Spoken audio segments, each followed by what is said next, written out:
Did you learn anything after having written contemporaries and then switching to writing historicals? Did you learn anything about your craft or about writing that was new to you?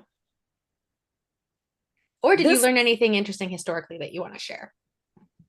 well, both actually. What I learned craft wise is I kind of fooled myself that I did no research for my contemporary because there are things that happen that you have to go verify that the facts are right.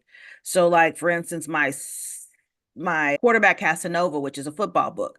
I love football and I know football well, and I actually have football scenes in there. But there were a few times in writing that where I had to go verify. Like, okay, is that really a penalty? And how many yards is that a penalty? Mm, Right.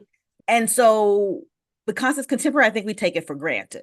And then in the historical, maybe more research because even though I understood the historical time, who was king, what were the major historical places, things like what did they wear?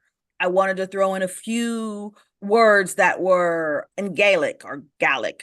I always forget which one is Scotland and which one is Ireland. So I consulted someone who actually spoke the language, who gave me some words. And then I'm like, am I using this right? Because like having someone who studied language know that sometimes you can't just take a word and put it in a phrase without.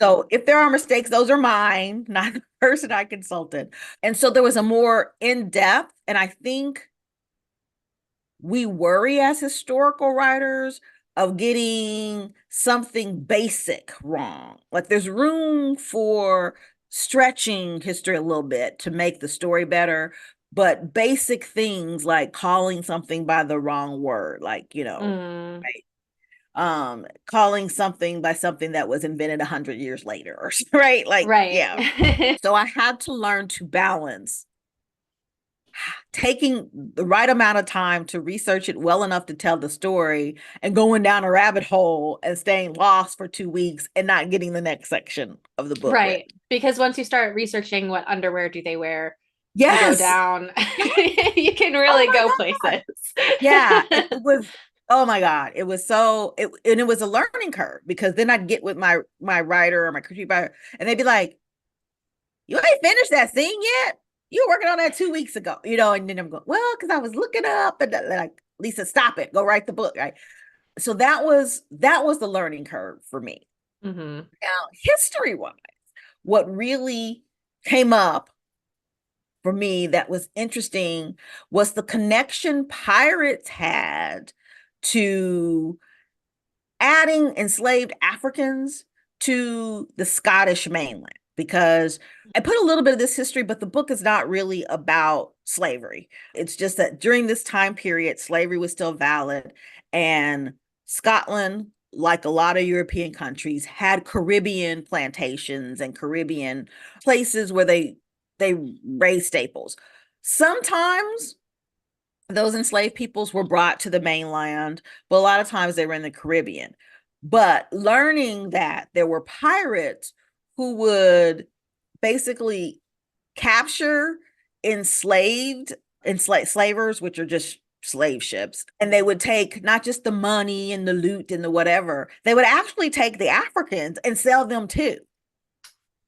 So there was this tendency in that period for wealthy British or Scottish people to purchase Africans as servants because it made them look prosperous. So it's sort of like the thing to do to show your wealth and your standing. And I Hmm. was like, pirates? Like, who doesn't love a good pirate, right? I'm like, wow. And so in the back of my head, I'm writing this pirate book one, right? Where this Yes. pirate, I'm going to tie it to the Highlander so I don't have to go to a different like time period. But that fascinated me. And I, Hmm. I really, learning that was like one of those aha moments for me because I didn't know about I knew about the plantations. I knew about all this other stuff. I didn't know about the pirates. Yeah, I've had a similar thing where like I was researching something and I came across pirates and I was like, wait a second, Pirates of the Caribbean. I know that movie and all of Yeah. that lore. And then all this research I've been doing on the Caribbean and Europe and all of that. And then what I know about American history, and it was all converging. And it's like, oh my gosh, there's a lot that can be done there. I think Yes. I think Yeah. pirates are gonna be the thing of the next decade because I think a lot of Yeah. us are all of a sudden like, wait, we Yeah. could explore this. You know, they were sort of this taboo or this like exciting bad people. But I think that pirates had a lot more to do with the intersections of society than any of us really thought about. And Yes. so, yeah, I got some ideas about pirates running around in my head.